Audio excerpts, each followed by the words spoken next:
তৃতীয়ত, গণমাধ্যমে প্রকাশিত অভিযোগের অনুযায়ী আগে যেখানে সিন্ডিকেট অন্তর্ভুক্তির জন্য আমি আগে বলেছি 5 কোটি টাকা এবং 9 কোটি 1,52,000 টাকা নেওয়া হয়েছিল অভিযোগ ছিল, এখন যদি 17 কোটি টাকা ও জনপ্রতি 5,000 টাকা দেওয়ার অভিযোগ সত্য হয়, তাহলে কি আগের চেয়েও শক্তিশালী সিন্ডিকেট প্রতিষ্ঠা হওয়ার আশঙ্কা তৈরি হচ্ছে না?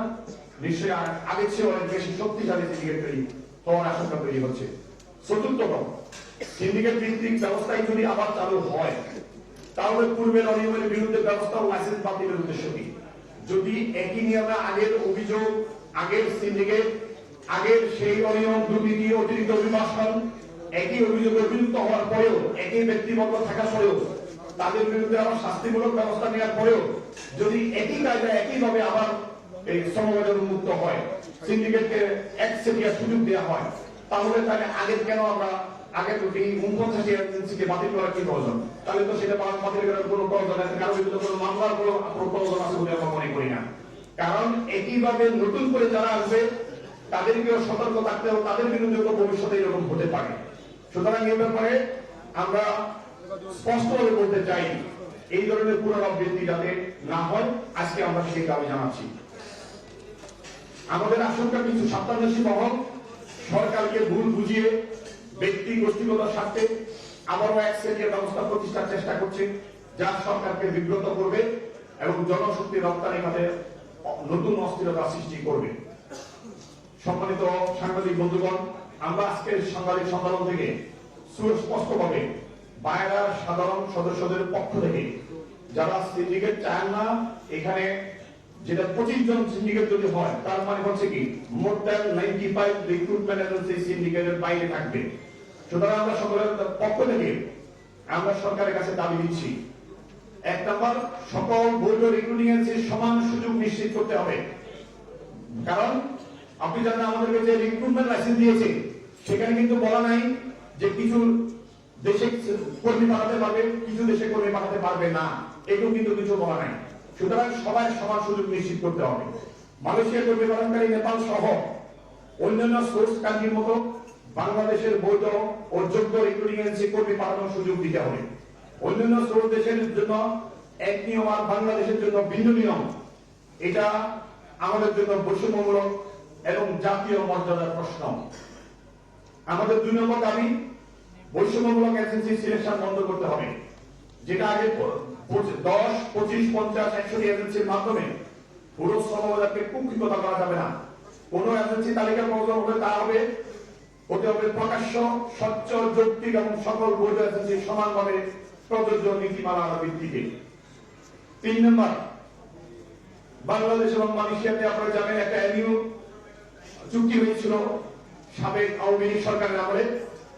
সেই চুক্তিতে বলা হয়েছে বাংলাদেশের রিক্রুটমেন্ট এজেন্সি মালয়েশিয়ার সরকার সিলেকশন করবে।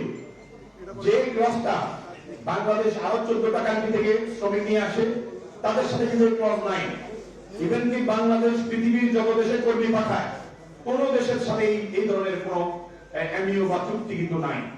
সুতরাং সেই এমইউতে যে কথাটা বলা আছে, সেই বাংলাদেশের রিক্রুটমেন্ট এজেন্সি বাংলাদেশ থেকে কারা কর্মী পাঠাবে, এটা এই সিলেকশন করার দায়িত্ব বাংলাদেশ সরকারের।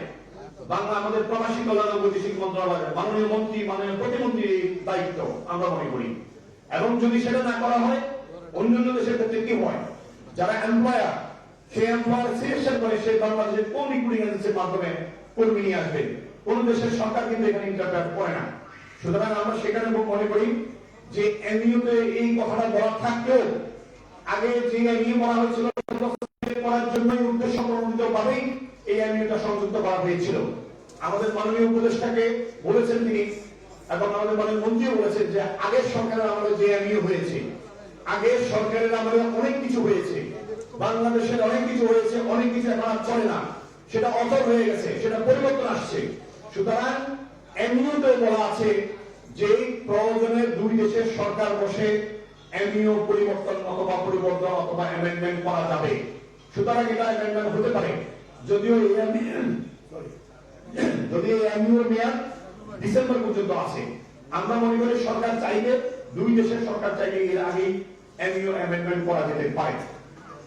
চতুর্থত, সীমিত এজেন্সির তালিকাভুক্ত হলে আমাদের আজকে একটা সুস্পষ্ট প্রস্তাব আমরা আপনাদের মাধ্যমে, মিডিয়ার মাধ্যমে দেশ এবং জাতিকে, বিশেষ করে আমাদের মাননীয় মন্ত্রী, প্রতিমন্ত্রী, আমাদের মাননীয় উপদেষ্টা এবং সর্বোপরি আমাদের মাননীয় প্রধানমন্ত্রীর প্রতি আমরা দৃষ্টি আকর্ষণ করতে চাই। ওনার কাছে আমরা আকুলভাবে আবেদন করতে চাই যে শেষ পর্যন্ত যদি মালয়েশিয়া এবং বাংলাদেশ দুই দেশের কারণে তাদের যদি এই সিন্ডিকেট কথা যদি বাতিল করতে না পারে, তারা লিমিটেড লাইসেন্স চায় শেষ পর্যন্ত, তাহলে আমরা মনে করি আমাদেরকে যে বইসের যে আমাদের সরকারি যে প্রতিষ্ঠান, এই বইসের সরকারি প্রতিষ্ঠান একটা মাত্র প্রতিষ্ঠান, এই বইসেসকে তাদের সক্ষমতা বৃদ্ধি করে তাদেরকে একটা সেখানে একটা এক ধরনের ওয়ান স্টপ সার্ভিস করে দেওয়া হোক। সেই ওয়ান স্টপ সার্ভিসের মাধ্যমে সকল বৈধ রিক্রুটিং এজেন্সি যারা কাজ করতে চায় তারা যেন বইসেসের একটা এনওসি নিয়ে একটা ওয়ান স্টপ সার্ভিসের মাধ্যমে নিজেরা ডিমান্ড সংগ্রহ করে এবং নিজেদের এজেন্সির নামে যেন বিএপিডি ক্লিয়ারেন্স করতে পারে, সেই ব্যবস্থা সরকারকে করার জন্য আমরা আজকের এই সংবাদ সম্মেলন থেকে আমরা বিশেষভাবে অনুরোধ করছি। আমরা চাই না সরকার কোনোভাবে বিব্রত হোক, আমরা চাই না সরকারের যে গতি প্রকৃতি এবং যারা বিদেশে কর্মী পাঠানোর যে প্রবণতা, সেখানে আমরা কোনো প্রতিবন্ধকতা করতে চাই না। আমরা চাই আমাদের যে অধিকার, সেই অধিকারটা আমরা প্রতিষ্ঠিত করতে চাই। সেই জায়গাটাতে আমরা চাই যদি ওয়ান স্টপ সার্ভিসের মাধ্যমে এটা করা হয়, অনেকে বলেন যে বইসেসের সক্ষমতা নাই, সক্ষমতা করা যাবে, করতে হবে। আমরা এমন দেখছি যে 25 সিন্ডিকেটে যারা ছিলেন তারা জীবনে কোনদিন একজন কর্মী পাঠান নাই, কিন্তু মালয়েশিয়া সিন্ডিকেটে ঢুকে তারা 3-4 হাজার কর্মী কিন্তু পাঠিয়েছেন। সুতরাং সক্ষমতা বৃদ্ধি করা কোনো বিশেষ কোনো বিষয় নাই। শুধু সেটা নয়, আপনারা জানেন বাংলাদেশ থেকে পৃথিবীর বিভিন্ন দেশে যে ভিসা করে বিএফএস কিন্তু একটা প্রতিষ্ঠান, লুক লাইক এ রিক্রুটমেন্ট এজেন্সি। তারা কিন্তু আমাদের ইউরোপ, আমেরিকা সহ বিভিন্ন দেশের ভিসা কিন্তু সারা দেশের মানুষের ভিসা কিন্তু তারা করে থাকে। তাহলে বিএফএস যদি করতে পারে, কেন বইসেস করতে পারবে না? আমরা মনে করি বইসেসকে সেরকম সক্ষম করে দেবে সরকার যদি সিদ্ধান্ত নেয়, সকলের অধিকার সংরক্ষণ করবে, তাহলে এটা সম্ভব। সুতরাং আমরা আজকের এই মিটিং থেকে, আজকের এই সাংবাদিক সম্মেলন থেকে আমরা স্পষ্টভাবে সরকারকে সহযোগিতা করতে চাই, সরকারকে আমাদের এই অধিকারের কথা বলতে চাই। আমরা সরকারের কাঁধে কাঁধ মিলিয়ে আমরা কাজ করতে চাই। যে কথা বলেছেন আমাদের মাননীয় প্রধানমন্ত্রী, 5 বছরে 1 কোটি মানুষ তিনি বিদেশে কর্মী পাঠাতে চান। তো 1 কোটির মধ্যে মালয়েশিয়া সর্বোচ্চ 2 লক্ষ যেতে পারে, তাহলে আরো 98 লক্ষ কর্মী আছে কিন্তু। তাহলে সেই ক্ষেত্রে কিন্তু সকল রিক্রুটিং এজেন্সিকে আমাদের কিন্তু সম্পৃক্ত করতে হবে, সক্ষম করে তুলতে হবে। সেই জন্য আমরা সরকারের সাথে তাল মিলিয়ে আমরা কাজ করতে চাই, কিন্তু কোনোভাবেই কোনো প্রকার অসন্ততা আমরা চাই না। সম্মানিত সাংবাদিক বন্ধুগণ, আমরা আরেকটা কথা বলেছি, কম খরচে যেন কর্মী পাঠানো যায়। বিএপিডির স্বচ্ছ কর্মী দাঁড়াবেন তৈরি করতে হবে। সরকার নির্ধারিত যৌক্তিক অভিবাসন ব্যয় প্রবাসী কল্যাণ ব্যাংকের মাধ্যমে 3 কিস্তিতে গ্রহণের ব্যবস্থা করা যেতে পারে, যাতে শক্তিশালী মনিটরিং করে সরকার সেটা মনিটর করতে পারে। যেখানে সিন্ডিকেট হলে কি প্রবলেম হয় আমরা তাদেরকে বলি যে 20-25 জন গিয়ে দিচ্ছে, কর্মী তো যাচ্ছে, সমস্যাটা কোথায়? সমস্যাটা এক জায়গায়। সমস্যাটা হচ্ছে এখানে কর্মীদেরকে অতিরিক্ত অভিবাসন খরচ আগেও দিতে হচ্ছে, বর্তমানেও দিতে হবে এবং হচ্ছে। আমরা তো মনে করি আগে যে সিন্ডিকেট হয়েছিল সেই সিন্ডিকেট ছেড়ে কয়েক গুণ টাকা এখন বেশি দিতে হচ্ছে। অলরেডি যে আলোচনা মিডিয়াতে আসছে 17 কোটি টাকা, যেখানে লাইসেন্স অন্তর্ভুক্তি করার জন্য, যেখানে আগে ছিল মাত্র 5 কোটি, আর এখানে 17 কোটি। তার মানে কি সিন্ডিকেটের যে ব্যয়, তার সিন্ডিকেটের যে ফি অটোমেটিকলি বেড়ে গেছে। সুতরাং কর্মীদেরকে প্রত্যেকটা কর্মীকে আগে যেমন দিতে হয়েছিল এখন ঠিক একইভাবে দিতে হবে। সুতরাং এই জায়গাটাতে আমরা মনে করি কর্মীদের সাথে, এই সেক্টরের সাথে, ইভেন কি আমাদের এই সেক্টরে যেন অরাজকতা তৈরি না হয়, মালয়েশিয়ার শ্রমবাজার বারবার বন্ধ না হয়, সেই জায়গাটাতে আমরা সরকারের সুনাম যেন ক্ষুণ্ণ না হয়। আমরা মনে করি সরকারের মাত্র 6 মাস হয়েছে, এই 6 মাসে একটা স্বার্থান্বেষী মহল তার ভিতরের বাইরে থেকে সরকারকে বিব্রত করার জন্য, সরকারের সুনাম ক্ষুণ্ণ করার জন্য এই ধরনের একটা চক্রান্ত করছে। সুতরাং সেই জায়গাতে আমরা সরকারের সাথে তাল মিলিয়ে, কাঁধে কাঁধ মিলিয়ে আমরা কাজ করতে চাই। সকলে মিলে আমরা দেশের যে 32 বিলিয়ন ডলারের যে রিমিটেন্স, সেই রিমিটেন্সকে আমরা বৃদ্ধি করতে চাই। সুতরাং সকল রিক্রুটমেন্ট এজেন্সিকে আমাদের সক্ষম করে তুলতে হবে। আমরা সর্বশেষ মাননীয় প্রধানমন্ত্রীর প্রতি অলরেডি আমি বলেছি, আরো মাননীয় প্রধানমন্ত্রীর প্রতি আমাদের আবেদন, মাননীয় প্রধানমন্ত্রীর নেতৃত্বে আগামী 5 বছরে 1 কোটি বাংলাদেশির বৈদেশিক কর্মসংস্থান সৃষ্টির লক্ষ্যে লক্ষ্য অর্জন করতে হলে গুটি কয়েক প্রতিষ্ঠানকে বিশেষ সুবিধা না দিয়ে সকল বৈধ অভিজ্ঞ সক্ষম রিক্রুটিং এজেন্সিকে কাজে লাগাতে হবে। সাবেক সরকারের সমাজে সীমিত এজেন্সি নির্ভর ব্যবস্থা অনিয়ম উচ্চ অভিবাসন ব্যয় ও বিতর্ক সৃষ্টি হয়েছিল। একই ধরনের ব্যবস্থা যদি আবার ফিরে আনা হয় তাহলে আসলে আগের 5 আগস্টের সাথে 5 আগস্টের পরে পরিবর্তন আমরা কিছু দেখবো না। পুনরায় সিন্ডিকেট হলে আমাদের সাধারণ কর্মীদের অভিবাসন ব্যয় বাড়বে, বাংলাদেশের বৈধ রিক্রুটিং এজেন্সির বৈষম্যের শিকার হবে, মধ্যস্বত্বভোগীর অবৈধ অর্থ লেনদেন আবার বৃদ্ধি পাবে, সরকার ও মন্ত্রণালয়ের বাজনৈতিক ক্ষতিগ্রস্ত হবে, মানুষের শ্রম বাজার আবারও অস্থিতিশীল হবে। বারবার যেভাবে শ্রম বাজার বন্ধ হয়ে যায় আবারও বন্ধ হওয়ার উপক্রম। মাঝখানে এসে দেখা গেল আমাদের একবার 50,000 কর্মী যেতে পারে নাই, এর আগে 51,000 কর্মী যেতে পারে নাই, এরপরে 17,000 কর্মী আপনার যারা রেডি টু গো সকল কিছু কমপ্লিট হওয়ার পরেও তারা যেতে পারে নাই। এর মধ্যে আপনারা একটা জিনিস জানেন, যারা যেতে পারে রিক্রুটিং এজেন্সি যারা সিন্ডিকেটের সাথে ছিল তারা 17,000 কর্মী যাদের বিএমইডি ক্লিয়ারেন্স কমপ্লিট হয়েছে তারা যেতে পারে, তাদেরকে সরকারের ব্যবস্থাপনায় বৈসেসের মাধ্যমে ইতিমধ্যে বেশ কিছু কর্মীকে কিন্তু পাঠাতে সক্ষম হয়েছে বৈসেস। সুতরাং বৈসেস যুদ্ধের যদি দায়িত্ব দেওয়া হয় তারা আশা করি আমাদের যে চাহিদা অনুযায়ী সেই কাজও ইনশাআল্লাহ করতে পারে। সুতরাং আমাদের প্রাণের দাবি মানুষের শ্রম বাজার কম খরচে স্বচ্ছ প্রক্রিয়া সকল বৈধ রিক্রুটিং এজেন্সির জন্য উন্মুক্ত করার জোর দাবি জানাচ্ছি। দেশের বৈদেশিক কর্মসংস্থানের রেমিটেন্স খাতের স্বার্থে কোন ব্যক্তি গোষ্ঠীর একচেটিয়া ব্যবসা অনিয়মকে প্রশ্রয় না দিয়ে প্রয়োজনে বৈসেস এর ওয়ান স্টপ সার্ভিসের মাধ্যমে সকল বৈধ এজেন্সিকে কর্মী প্রেরণের সুযোগ দেওয়া হোক। প্রিয় সাংবাদিক বন্ধুগণ, আপনারা এতক্ষণ পর্যন্ত ধৈর্য সহকারে আমাদের বক্তব্য শোনার জন্য আমি আবারও আন্তরিক ধন্যবাদ এবং কৃতজ্ঞতা প্রকাশ করছি। আমাদের যৌক্তিক দাবিগুলো আপনাদের গণমাধ্যমে গুরুত্বের সঙ্গে তুলে ধরে অতীতের ন্যায় সরকার ও দেশবাসীর দৃষ্টি আকর্ষণে সহযোগিতা করবেন বলে আমরা এই প্রত্যাশা করছি। আজকের এই সংবাদ সময়ে আমরা যারা সিন্ডিকেট চাই না, আমাদের সাধারণ সদস্যদের পক্ষ থেকে আপনাদেরকে আবারও ধন্যবাদ এবং কৃতজ্ঞতা জানিয়ে আজকের আমার প্রেস রিলিজ এখানে শেষ করছি। আসসালামু আলাইকুম ওয়া রাহমাতুল্লাহ।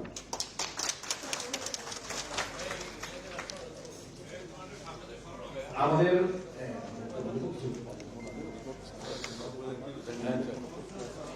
আচ্ছা, আপনাদের কিছু কষ্ট থাকলে আমরা আমার মনে হয় আমাদের এই প্রেস রিলিজ আপনাদেরকে পাঠিয়েছি, প্রেস রিলিজের সবকিছুই আছে, তারপরে এর বাইরে যদি কোনো প্রশ্ন থাকে আপনারা করবেন।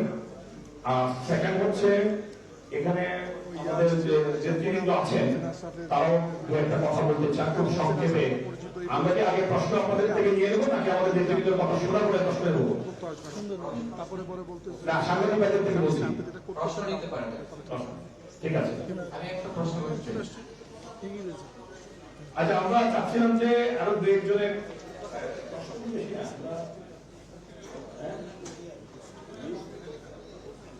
আচ্ছা আমরা প্রশ্নগুলো আগে শেষ করি, তারপর আপনারা একটু সময় দিবেন। আমাদের নেতৃবৃন্দ এরপরে আরো দু একজন কথা বলবো, এরপরে আপনাদের জন্য লাঞ্চের ব্যবস্থা আছে, এরপরে আমরা শেষ করবো। তো প্রশ্নগুলো আপনারা দয়া করে যদি কোনো প্রশ্ন থাকে। আমি একটু প্রশ্ন করতে চাই। জি যে আমি আপনাকে কি বলবো, দয়া করে পরিচয় দিয়ে প্রশ্ন করবেন, তাহলে আমাদের জন্য সুবিধা হবে। আমার নাম পিএম আমিরুল ইসলাম ওমর, দৈনিক আলোকিত বাংলাদেশে কাজ করি। আমার আপনার আগের বক্তা তার বক্তব্যে বলে গিয়েছেন যে বর্তমান প্রধানমন্ত্রী তারেক রহমান একটি ধোঁয়াশার মধ্যে আছেন। আসলে সেটা কি ধোঁয়াশার মধ্যে আছেন সেই বিষয়টা যদি একটু ক্লিয়ার করেন, যে আসলে এই বিষয়টা আমি একটা প্রশ্ন করলাম। আর একটা বিষয়টা হচ্ছে যদি পিএম অ্যালাউ করেন, পিএম যদি অ্যালাউ করেন যে কিছু সিন্ডিকেটের কথা বলা হয়েছে, তাহলে সে অ্যালাউ করলে ফ্যাসিস্টদের পক্ষে যাবে এবং ফ্যাসিস্টরা এখানে সুবিধা পাবে বা এই ধরনের একটি বিষয় বুঝিয়েছেন। এখানে কি অ্যালাউ করলে, মানে কি ধরনের অ্যালাউ করলে বা আপনারা কেন সন্দেহ করছেন যে তারেক রহমান বা প্রধানমন্ত্রী অ্যালাউ করবেন, সেই বিষয়টা একটু ক্লিয়ার করবেন। আরেকটা বিষয় বলতেছেন যে বারবার যে এখানে সিন্ডিকেট মানে হচ্ছে, আসলে সিন্ডিকেটটা তো এর আগেও ছিল বা মানে সেই সিন্ডিকেট ভাঙারও চেষ্টা হচ্ছে, এখন আবার নতুন করে কি সিন্ডিকেট হচ্ছে এই বিষয়টি একটু ক্লিয়ার করবেন। আর বলতেছেন যে মানে ষড়যন্ত্র করা হচ্ছে, চক্রান্ত করা হচ্ছে সরকারের সাথে, ঠিক আছে, মানে এই বিষয়টা করার জন্য এটা কারা ষড়যন্ত্র করছে যদি স্পষ্ট করে বলেন যে এই মানে মালয়েশিয়ার যে বিষয়টা ক্লিয়ার করার জন্য। সর্বশেষ একটা প্রশ্ন, সেটা হচ্ছে অভিবাসন ব্যয়। সর্বশেষ প্রশ্ন, অভিবাসন ব্যয়টা আপনারা বলতেছেন যে সিন্ডিকেট না হলে কমবে, এই কিভাবে কমবে এটা একটু ক্লিয়ার করবেন। ধন্যবাদ। কি বলেন লাস্ট প্রশ্নটা? মানে সিন্ডিকেট হলে মানে অভিবাসন ব্যয় বাড়বে সিন্ডিকেট হলে, আর সিন্ডিকেট না হলে আপনারা বলতেছেন যে তাহলে এটা অনেক কমবে, এটা কিভাবে বাড়বে এবং কমবে এটাও একটু ক্লিয়ার করবেন। আপনাকে ধন্যবাদ। আপনি তো 5টা প্রশ্ন করে ফেলছেন, তো 5টার মধ্যে 2টা প্রশ্নের উত্তর আমাদের রিয়াজ ভাই দিবে, যেহেতু উনার কথা বলছেন। আপনার শেষ প্রশ্নটার উত্তর আমি দিতে চাই। সিন্ডিকেট হলে অভিবাসন বাড়বে, এটা আমার মনে হয় কারো কোনো সন্দেহের কোনো অবকাশ নাই। বিকজ আপনি দেখেন লাস্ট সিন্ডিকেটে অন্তর্ভুক্ত হওয়ার জন্য 5 কোটি টাকা দিতে হয়েছিল, এটা আপনাদের পত্র থেকে সব থেকে আসছে। কর্মীদেরকে কত টাকা দিতে হয়েছে আপনারা সব মিডিয়াতে লিখেছেন। আর এবারে সিন্ডিকেটের হওয়ার আগেই ইতিমধ্যে আমরা বেশ কয়েকটা পত্রিকা দেখেছি যে সিন্ডিকেটে অন্তর্ভুক্ত হওয়ার জন্য লাইসেন্স পেতে 17 কোটি টাকা অলরেডি পত্রিকাতে আসছে।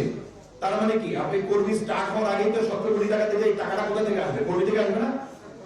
তারপরে আপনি সিন্ডিকেটের প্রতিটা কর্মী যেমন আগে টাকা দিতে হয়েছে 1,52,000 টাকা, যেটা আপনারা সকলে লিখেছেন, এবারে তো একই রকম টাকাটা বাংলাদেশে না দিয়ে মালয়েশিয়া দিতে হবে, এটা আমরা শুনতে পাচ্ছি, পত্রিকায় আসছে। সুতরাং অটোমেটিক্যালি সিন্ডিকেটের কারণেই আপনার অভিবাসন ব্যয় বাড়ছে এবং সেটা আগের তুলনায় বাড়বে। আরেকটা বিষয় বলি, সিন্ডিকেট কেন করে, কেন সিন্ডিকেটটা হয়? এটা অতিরিক্ত টাকা নেওয়ার জন্যই তো একটা কিছু ব্যক্তি এবং গোষ্ঠী সিন্ডিকেট করে। সুতরাং স্পষ্ট সিন্ডিকেট যদি হয় অভিবাসন ব্যয় অনেক বেশি বাড়বে। আপনার আরো যে প্রশ্নগুলো করছেন, 2টা প্রশ্ন উত্তর রিয়াজ ভাই দিবে। আপনার যে বিষয়টা, একটা প্রশ্ন, দ্বিতীয় প্রশ্নটা, লাস্টের 4র্থ প্রশ্নটা কি করলেন ভাই? আপনার মনে আছে অনেকগুলো প্রশ্ন করেছেন। হ্যাঁ, চক্রান্ত। Yes, this is very important. চক্রান্ত হচ্ছে কি, শুনেন, বর্তমান যে সরকার, এই সরকারের যারা গণতান্ত্রিক সরকার, এখন বর্তমান সরকারে দেখেন আপনি সরকারি দল বিরোধী দল একটা পট পরিবর্তনের উপরে আসে, তারা দেশকে শাসন করছে। মাননীয় মন্ত্রী, প্রতিমন্ত্রী, উপদেষ্টা সকলেই সিন্ডিকেটের বিরুদ্ধে কথা বলেছেন। আপনি দেখেন সংসদের মাননীয় বিরোধী দলীয় নেতাও সিন্ডিকেটের বিরুদ্ধে কথা বলেছেন। সংসদের মাননীয় বেশ কয়েকজন সরকারি দলীয় বিরোধী দলীয় এমপি সিন্ডিকেটের বিরুদ্ধে কথা বলেছেন। তার মানে কি, সরকার সিন্ডিকেটের বিরুদ্ধে সরকারের অবস্থান। আমরা যতটুকু জানি মাননীয় প্রধানমন্ত্রী কোনোভাবেই সিন্ডিকেট চান না। সুতরাং সেই জায়গাটাতে যারা আগের সরকারের আমলে সিন্ডিকেট করেছে, আপনি দেখেন কারা করেছে, সেই রুহুল আমিন স্বপন সাহেব, সেই দাতুশ্রী আলীম সাহেব, তারা এক দলীয় সিএমএস পদ্ধতি ব্যবহার করে ওই 2 ব্যক্তি আগেও করেছে, এখনো করেছেন। এবং আগে যারা সিন্ডিকেটের সাথে সম্পৃক্ত ছিলেন তারা কিন্তু নামে বেনামে এখনো তারা কিন্তু সিন্ডিকেটের সাথে এখনো সম্পৃক্ত কিন্তু আছেন তারা। সুতরাং ওই ব্যক্তিবর্গ এই সরকারকে বিব্রত করার জন্য চক্রান্ত করছে, এটা আমরা ক্লিয়ারলি বলতে পারি। ধন্যবাদ। সুতরাং আমাদের রিয়াজ ভাই নিজে কথা বলেছেন, উনি উত্তর দেবেন। আপনাদের প্রশ্ন করেছেন ধোঁয়াশার ব্যাপারটা। দেখুন, যখন কোনো দেশে কোনো ব্যবসা প্রস্তাব আসে, এটা ভেটিং করা হয়, এই জন্য লবিস্ট প্রয়োজন, অ্যাডভাইজিং প্রয়োজন। এখন দেশের মাননীয় প্রধানমন্ত্রী সব সাবজেক্টে বিশেষজ্ঞ নয়, ওনাকে স্পেশালাইজ অ্যাডভাইজার রাখা হয় বা ভেটিং করার জন্য প্রাইভেট সেক্টর থেকে, সরকার থেকে প্রতিনিধি থাকে। দুর্ভাগ্যবশত আমাদের প্রাইভেট সেক্টর থেকে এগুলো প্রতিনিধি আমরা দিতে পারিনি, চাওয়া হয়নি বা আমাদের জিজ্ঞেস করা হয়নি। এমন অবস্থায় ওই দেশে যারা লবিং করেছে, ওই দেশে যারা ফিনান্স করেছে, আমার দেশে যারা দায়িত্বপ্রাপ্ত আছেন, 2 দেশের পক্ষ থেকে যে কোনো একটা গ্রুপ আপনার তারা আর্থিকভাবে প্রভাবিত হয়ে তারা নিশ্চয়ই সিন্ডিকেটটাকে ত্বরান্বিত করার জন্য তোড়জোড় করছে এবং আমাদের সরকারকে বাধ্য করছে যে এই সরকার না হলে হবে না, অমুক সরকার না হলে হবে না। এটা আমাদের মাননীয় প্রধানমন্ত্রী জানেন কিনা যে এই 17 কোটি টাকা দিয়ে সিন্ডিকেটের মেম্বার হতে হচ্ছে এবং ওই জাতীয় আমি জেনে নাকি এটা হতা ওনাকে 5,000 দিতে হবে মালয়েশিয়াতে, সবগুলো টাকা কিন্তু হুন্ডিতে যাচ্ছে, মাইন্ডেড যাবে। অতএব আপনার এটা এই যে একটা ধোঁয়াশা, এই যে একটা আপনার হজমের অবস্থা, এটা আপনি নিশ্চিত মাননীয় প্রধানমন্ত্রী জানেন না, উনি জানতে কোনোদিন এটা করতেন না। যদি এক দেশে আপনার লোক না যায়, আমরা তো আরো যেটা বলেছে আমাদের সম্মানিত যুদ্ধ মহাসচিব মহোদয় যে 5 বছর উনি 1 কোটি লোক পেবেন, বাংলাদেশের ইনটেক মাত্র 2 লক্ষ লোক, আর বাকি 11 লোক তারা দেবেন। এই আমার মঞ্চে যারা আছেন নেতৃবৃন্দ এরাও দেবেন, সামনে যারা আছেন ভাইরা দেবেন, তো তখন কি হবে? অতএব আমাদের উভয় পক্ষে লবিং দরকার এবং lobbying must be experience, transparent and dynamic.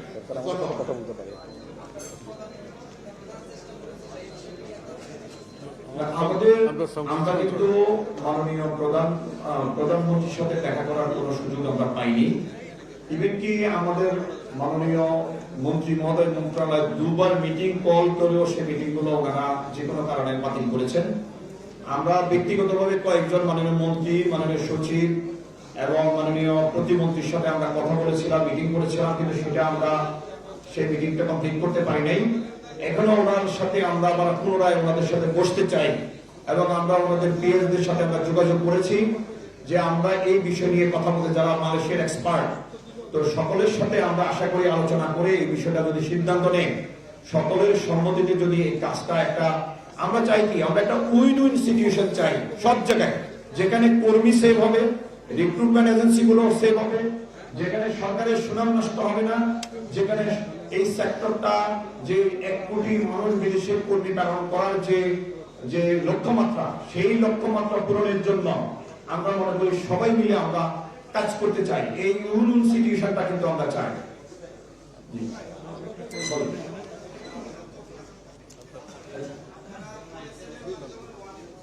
জি জি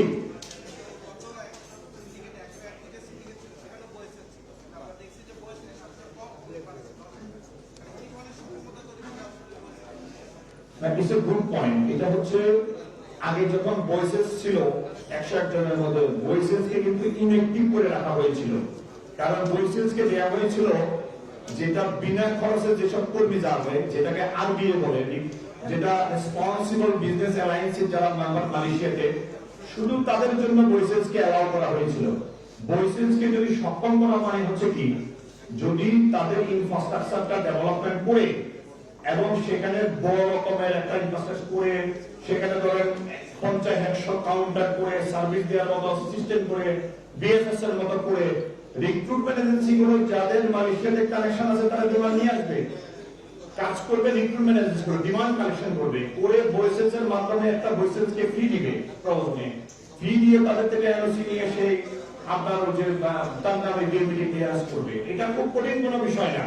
এটা আমরা মনে করি 10-20,000 স্কয়ার ফিটের অফিস নিয়ে এটা করা সম্ভব এবং 20-50 জন স্টাফ নিয়ে এটা করা সম্ভব। এটা খুব কঠিন কাজ না, বরং ভয়েসেস এবং রিক্রুটমেন্ট এজেন্সি যৌথভাবে একসাথে মিলেই এই কাজটা করা যেতে পারে, যেটা আমরা যেটাকে বলি আপনার গভর্নমেন্ট এবং পিপিপি যেটাকে বলি, প্রাইভেট পার্টনার পার্টনারশিপ, সেই অনুযায়ী কিন্তু হতে পারে। আর কারো কোনো প্রশ্ন না থাকে আমরা বলবেন।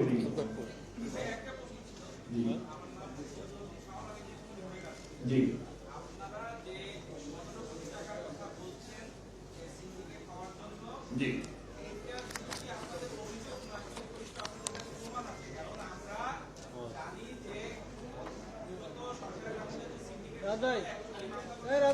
জি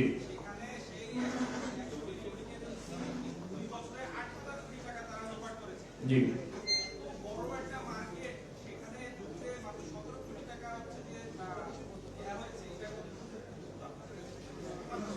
এখানে যে বিষয়টা হলো, আমি একটু কথা বলবি, আপনি ওয়েট করুন। কি বিষয়টা?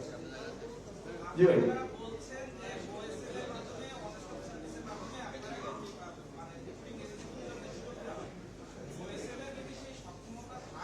রাত ভাই, রাত ভাই,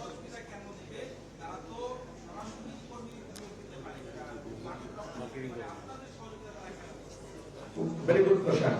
প্রথম কথা হচ্ছে যে আপনি যে কথাটা বলেছেন 17 কোটি টাকার কথা বলেছেন, এটা হচ্ছে এই 17 কোটি টাকা হলো ইসে, যে আপনাকে দেখতে পাচ্ছি না ভাই, আমরা প্রশ্ন উত্তর আপনাকে দেখতে পাচ্ছি না।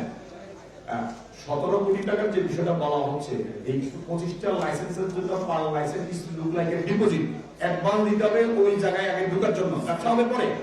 এটা সিকিউরিটি ডিপোজিট 17 কোটি টাকা দিয়ে, যেটা আগে 5 কোটি টাকা হয়েছিল, যেখানে এগুলো পত্রিকায় আছে।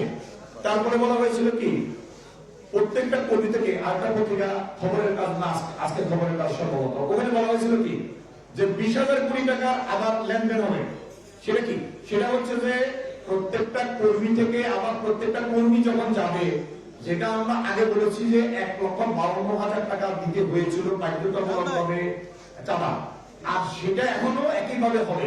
যখন কর্মী যাবে তখন একটা পেমেন্ট করতে হবে, আর হচ্ছে যে লাইসেন্স অন্তর্ভুক্তির জন্য এই টাকা দিতে হবে। তাহলে আপনি হিসাব করেন, এটা আপনি যেটা 8,000 কোটি বলছেন, এটা তো অনেক অনেক বেশি হয়ে যাবে, মানে আগের চেয়ে অনেক বেশি হবে।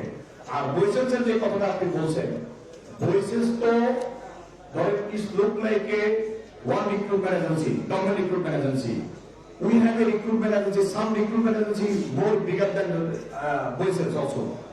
সেখানে তাদের যে লিমিটেশন আছে, যে তারা মার্কেটিং করে তাদের লিমিটেশন আছে, বাট আমরা যদি রিক্রুটমেন্ট এজেন্সি গুলো আমাদের যে কানেকশন আছে মালয়েশিয়া, আমাদের বিভিন্ন মালয় চাইনিজ যাদের সাথে আমাদের সম্পর্ক আছে, দীর্ঘদিনের মার্কেটিং আছে, আমরা আমাদের কাজগুলো যদি আমরা নিয়ে এসে বৈসেন্সকে ডিমান্ডটা দিই, বৈসেন্সের মার্কেটিং করবে, আমরা বৈসেন্সের মার্কেটিং করে আমরা সেটা কাজ করতে পারবো। প্রকারান্তরে বৈসেন্স কি হবে, একটা সেই একটা সার্ভিস চার্জ পেতে পারে। সুতরাং গভর্নমেন্ট বৈসেন্স মানে গভর্নমেন্ট একটা সার্ভিস চার্জ পাবে, সেক্ষেত্রে গভর্নমেন্ট উপকৃত হলো, কর্মীরাও গেল। এখন দেখেন আমরা যারা এখানে যারা বসে আছি, আমি আমাদের প্রত্যেকের লাইসেন্স কিন্তু আমাদের সমান, কিন্তু আমি এক লাইসেন্স আর এক লাইসেন্সের আমি সাব এজেন্ট হচ্ছি, এটা আমাদের জন্য অমর্যাদাকর, অসম্মানজনক। কিন্তু আমরা সরকারের সাব এজেন্ট আমাদের অসুবিধা নেই, সেটা সরকারের লাইসেন্স। সুতরাং সরকার যদি ওটা ফ্যাসিলিটি করে, যেখানে যদি তারা যদি মালয়েশিয়ার সিন্ডিকেট চারা লোক দিবে না, এখন কথা বলা হচ্ছে 25টি লাইসেন্স 30টি লাইসেন্স এটা খাওয়ানোর চেষ্টা করে, তা আমরা বলছি 25টি লাইসেন্স দরকার নেই, আপনি একটা লাইসেন্স করেন, দ্যাট শুড বি লাইসেন্স।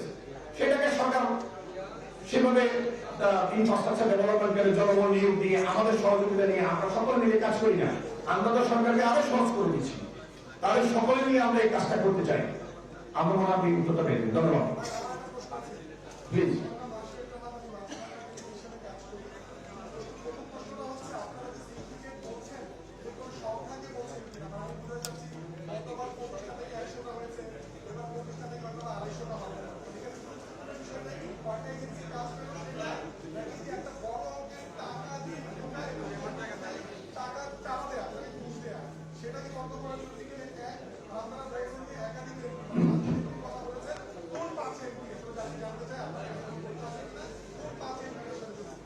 ধন্যবাদ। আপনি যেটা বলেছেন যে সিন্ডিকেট হওয়াটা ধরেন কোন স্পেশালাইজ কোন ব্যক্তি যদি কাজ করে, যেমন ধরেন জাপানে প্রায় 100টা এজেন্সি কাজ করে, আমাদের কিন্তু কোনো অবজেকশন নাই, একটা সুন্দর ক্রাইটেরিয়ার মধ্যে যারা সক্ষম তারা করতে পেরেছে, এখনো যারা করতে চায় তারা করার সুযোগ আছে, সুযোগটা অবাধিত আছে। এখন what is the difference between Japan and Malaysia? Malaysia limited 25টা 100 কোয়ান্টিটি, সেখানে হচ্ছে কি এখানে দুটো ইস্যু, একটা হলো আপনি বিশেষ ব্যক্তি গোষ্ঠীকে আপনি সিলেকশন করলেন, তারা শুধুমাত্র টাকার বিনিময়, এটা একটা ইস্যু। সেকেন্ড হলো তারা যে টপ 10 বিজনেসম্যান, টপ 20 বিজনেসম্যান তাদেরকে সিলেক্ট করে লট লাইক দ্যাট। আমরা আগে দেখেছি যারা মালয়েশিয়াতে কখনো ইভেন কি কোনো দেশে কর্মী পাঠায় নাই, তাদেরকেও সিন্ডিকেটের মধ্যে রাখা হয়েছিল। সিন্ডিকেটটা হলেও সমস্যাটা কি হচ্ছে, আপনি যদি আজকে জিরো কষ্ট করবে পাঠাতে পারেন, তাহলে তো আমরা এটাকে কথা বলবো না যে হ্যাঁ জিরো কষ্ট, কিন্তু কর্মীদের অভিবাসন খরচ আপনারাই উল্লেখ করেছেন গতবার অনেক বেশি ছিল, এবং এবারে আরো বেশি থাকার যে আমরা সম্ভাবনা দেখছি, এবং ইতিমধ্যে এটা বিভিন্ন মিডিয়াতে অলরেডি আসছে। সুতরাং কিছু ব্যক্তি গোষ্ঠী তাদের ব্যক্তি সত্ত্ব এবং তাদের সামষ্টিক সত্ত্ব চরিতার্থ করার জন্যই অতিরিক্ত টাকা নেওয়ার জন্যই তো তারা সিন্ডিকেট করছে, ওই জায়গাটাতে আমাদের অবজেকশন। সুতরাং আমরা এই জায়গাটাতে মনে করি তাদের হচ্ছে কি দেশ, কর্মী এবং আমরা সবাই কিন্তু ক্ষতিগ্রস্ত হচ্ছে। আমাদের 2,500 রিক্রুটমেন্ট এজেন্সি 25 জনের ব্যবসা করে, তাদের ব্যবসা করতে পারবে না, সামনে হবে, এটা কোনো যুক্তি হতে পারে না, কোনোভাবে এটা যুক্তি হতে পারে না। ডেফিনেটলি যাবে, ডেফিনেটলি এখন তো অ্যালার্মিং আমাদের ওভারঅল ইকোনমিক সিচুয়েশনের মধ্যে এটা কিন্তু আমাদের জন্য অ্যালার্মিং। আমি ধন্যবাদ জানাই আপনাদেরকে।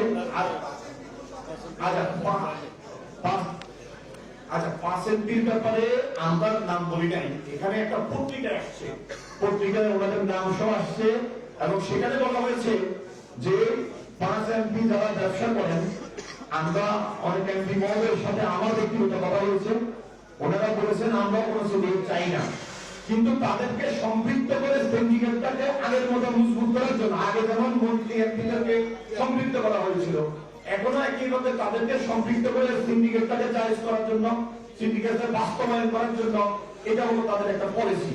এবং বিভিন্ন রাজনৈতিক নেতৃবৃন্দ বিভিন্নভাবে তারা হয়তো এই সেক্টরটা সম্পর্কে বুঝে না। এই সিন্ডিকেট করলে যে মাননীয় প্রধানমন্ত্রীর সুনাম নষ্ট হবে, এই সরকারের সুনাম নষ্ট হবে, এই দেশের সুনাম নষ্ট হবে, এই বিষয়গুলো অনেকে হয়তো ওভাবে চিন্তা করছে না, তাদের ব্যক্তি সত্যতায় চিন্তা করছেন। ধন্যবাদ। আমাদের এখানে কয়েকজন নেতৃবৃন্দ আছেন, ওনারা একটু আপনারা একটু সময় দেবেন আমাদেরকে, ওনারা 1 মিনিট করে কথা বলবেন। আমি আলতাফ কথা বলতে চাই। আগে আমাদের সিনিয়র সদস্য আলতাফ কথা বলবেন।